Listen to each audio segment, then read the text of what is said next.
Hello viewers, welcome back to our channel বিনোদন বিচিত্রা। আজ আমরা কথা বলবো বলিউডের অনেক জনপ্রিয় একজন অভিনেতা সানি দেওলের সম্পর্কে। সানি দেওল একজন ইন্ডিয়ান অভিনেতা। তিনি হিন্দি সিনেমা জগতে অনেক সুন্দর সুন্দর সিনেমায় অভিনয় করেছেন। ঘাতক, দামিনী, গাদারের মতো অনেক হিট সিনেমাগুলোতে সানি দেওল ছিলেন মুখ্য চরিত্রে। সানি দেওলের জন্ম পাঞ্জাবে হয়েছিল। বলিউডের সবথেকে নামকরা অভিনেতাদের মধ্যে তিনি অন্যতম। আপনারা অনেকেই হয়তো জানেন সানি দেওলের বাবার নাম ধর্মেন্দ্র সিং। তিনিও বলিউডের একজন কিংবদন্তি অভিনেতা। ধর্মেন্দ্রর দুজন ছেলে, বড় ছেলে সানি দেওল এবং ছোট ছেলে ববি দেওল।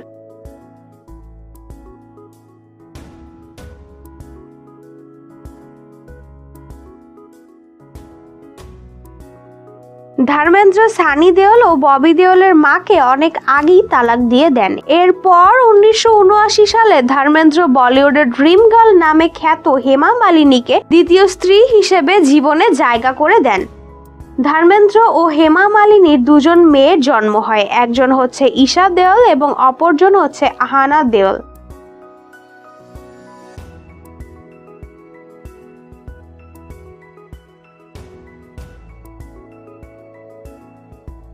সানি দেওল অনেক আগেই নিজের দুই বোনের সাথে সকল সম্পর্ক ছিন্ন করে দিয়েছিলেন। সানি দেওল তার বাবার দ্বিতীয় বিয়ে নিয়ে কোনোদিনই সুখী ছিলেন না। এ কারণে তিনি হেমা মালিনী ও তার দুই মেয়েকে সবসময় ঘৃণার চোখে দেখতেন। বড় ভাইয়ের দেখানো পথে তার ছোট ভাই হাঁটে।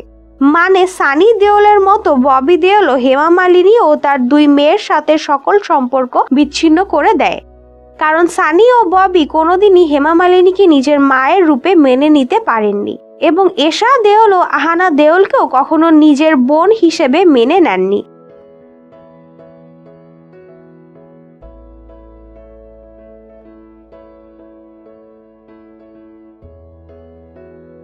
দেওল পরিবারের সবাই বলিউডের সাথে খুব গভীরভাবে জড়িত আছে। এই পরিবারের সবাই অভিনেতা ও অভিনেত্রী। আমরা সবাই এদের কোনো না কোনো সদস্যের ফ্যান, কিন্তু এসব তথ্য অনেকের কাছে আজও অজানা রয়ে গেছে।